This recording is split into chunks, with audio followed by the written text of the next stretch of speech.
आप देख रहे हैं सतर्क पुलिस टाइम्स। उप मुख्यमंत्री अजित दादा पवार जी के जन्मदिन पर विशेष कार्यक्रम। आयोजक जिलाध्यक्ष प्रमोद कामबथे व राष्ट्रवादी कांग्रेस पार्टी मीरा रोड विभाग में किया गया जनसेवा के रूप में जन्मदिन समारोह। मां अजित दादा पवार साहेब के वाद दिवस के निमित्त छाता वितरण, टी शर्ट वितरण का आयोजन कर जनहित में उपयोगी वस्तुएं वितरित। उपस्थित सभी राष्ट्रवादी पदाधिकारीगणों व कार्यकर्त्यांनी कार्यक्रम को सफल बनाया। आज आमच्या पक्षाचे राष्ट्रीय अध्यक्ष अजितदादा पवार साहेब यांचा आणि महाराष्ट्राचे उपमुख्यमंत्री भावी मुख्यमंत्री माननीय नामदार अजितदादा पवार साहेब यांचा वाढदिवस आहे। त्या वाढदिवसानिमित्त आज आठवडाभर जनविश्वास सप्ताह म्हणून आम्ही तो साजरा करणार आहोत। तो साजरा करताना आपलाही त्याच्यामध्ये सहयोग असावा की आम्ही जे जे कार्यक्रम आठवडाभर राबवणार आहोत त्याची एक प्रसिद्धी व्हावी आणि आपल्याला विनंती करतोय की प्रत्येक दिवसाची आम्ही प्रेस नोट आपल्याला पाठवू, ती प्रसिद्धी करावी आणि दादांचा वाढदिवस आपल्या सोबत स्नेहभोजन करून आम्हाला करायचा होता। त्याबद्दल आम्ही हा एक छोटासा कार्यक्रम ठेवला होता।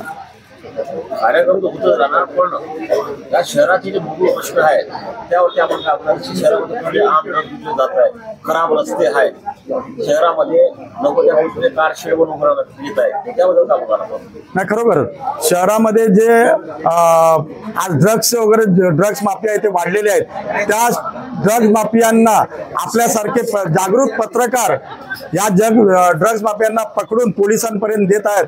त्याच्यामध्ये आपले पत्रकार शशी शर्माजी यांनी खरोखर याच्यावरती चांगली कारवाई केलेली आहे। केतन बारिया जे आहेत त्यांनी चांगली कारवाई केलेली आहे आणि तो जो पोलिसांना पकडून दिले आहेत त्याला आम्ही सुद्धा तुमच्या बरोबर आहोत आणि असेच जर ड्रग्स माफिया इथे वाढतील तर त्यांना आम्ही खरोखर अडवू आणि त्यांना पोलीस प्रशासनाकडे सोपवण्याचा आम्ही राष्ट्रवादी काँग्रेस पार्टीतर्फे समोर येणार आहोत। आम्ही आपण या आधी आंदोलन केलं होता, घोषणाबाजी महानगरपालिकेच्या अधिकाऱ्यांनी त्याविषयी काय जातो त्याबाबत आम्ही प्रत्येक वेळी आमच्या शहराचे सीपी साहेब आहेत, पोलीस कमिशनर डीसीपी साहेब आणि पोलीस वरिष्ठ पोलीस निरीक्षक कांबळे साहेब यांच्याकडे पाठपुरावा करून आम्ही आयुक्तांना नोटीसही काढलेली आहे। परंतु मी वेळोवेळी म्हणजे मागणी करतोय की मला नोटीस दाखवा।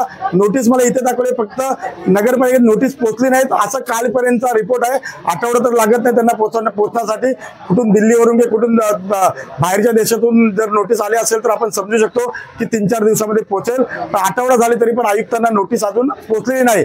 तर मला असं वाटतं की पोलीस प्रशासन एकतर खोटं बोलतंय आमच्याशी किंवा ते कोणाच्या तरी मार्गदर्शनावर चालतंय, कारण आयुक्तांना कोणाचा तरी आशीर्वाद पण असू शकतो। त्याच्यामुळे मला अशी खात्री आहे, पण तो आशीर्वाद जरी असेल तरी पण त्यांना आम्ही दंड दिल्याशिवाय आम्ही गप्प राहणार नाही। शेवटची एक तुमची बैठक झाली होती नामदार काय विषय होता? याचे 2 विषय होते। बैठक यासाठी झाली होती की आमचा मेन उद्देश होता जो मेट्रो कारशेड आहे, तो मेट्रो कारशेडचा मी असं ऐकलं होतं की पूर्ण डोंगर तोडून तिथे 19,000 झाडांचे कत्तल होत आहे। तर आमचा असा विषय होता की इथे जे रिकाम्या जागा आहेत, रिकाम्या ज्या अजूनपर्यंत राई मुर्जाच्या अगोदर जिथे शेवटचं स्थानक आहे त्याच्या आजूबाजूला पण आपण कारशेड करू शकता, पण मोठ्या प्रमाणात जागा घेऊन जर प्रशासन तिकडे करत आहे तर ते चुकीचं असं अजितदादांच्या निदर्शनास आणलं। त्या बैठकीला माननीय आयुक्त साहेब आणि माननीय MMRDचे आयुक्त साहेब BC साहेब तिथे होते। BC साहेबांना दादांनी सांगितलं की रिकाम्या जागा ज्या इथे होत्या किंवा बिल्डरच्या जागा आहेत त्यांना आपण तिथे पैसे देऊन पण तिथे कारशेड होऊ शकतं, तर तुम्ही तिथे झाडं तोडण्याचा घाट का घातला आहे? तर BC साहेबांनी त्यांना खोटी बातमी दिली, माहिती दिली की तिथे 600 घरं आहेत आणि ते 600 घरं वाचवण्यासाठी आम्ही हा प्रयत्न करतोय। परंतु आम्ही BC साहेबांना विचारलं असता की 600 घरं कुठचे आहेत त्याची आम्हाला लिस्ट पाठवा, तर ते आम्हाला बोलतायत की 600 घरं नाहीत। आम्ही असं सांगितलं की 600 लोकांना आम्ही त्यांना बाधित न करता आम्ही ते प्रयत्न करतोय म्हणून। पण दादांचा मानस आहे की जिथे जागा खाली आहे तिथे कारशेड व्हावं। दादा काय सांगाल, काही दिवसापूर्वी महानगरपालिकेच्या मार्फत छत्रपती शिवरायांचा अपमान करण्यात आला होता, याच्याबाबत आपण गुन्हे दाखल करण्यासाठी पत्रव्यवहार केला होता, त्याबाबत काय खुलासा? आम्ही पत्रव्यवहार केला आणि पत्रावर पोलीस प्रशासन आम्हाला बोलतंय की आयुक्तांना नोटीस पाठवली। आयुक्तांच्या नावाने राधा विनोद शर्मा माननीय यांच्या नावाने नोटीस आलेली आहे की याच्यावरती खुलासा खुलासा करावा, पण अजूनपर्यंत आयुक्तांनी खुलासा केले नाहीत. त्यांना मला वाटतं छत्रपती शिवाजी महाराजांना ते मानत नाहीत, कारण ते बाहेरच्या राज्यातून आलेले आहेत. त्याच्यामुळे ते महाराजांना मानत नसतील.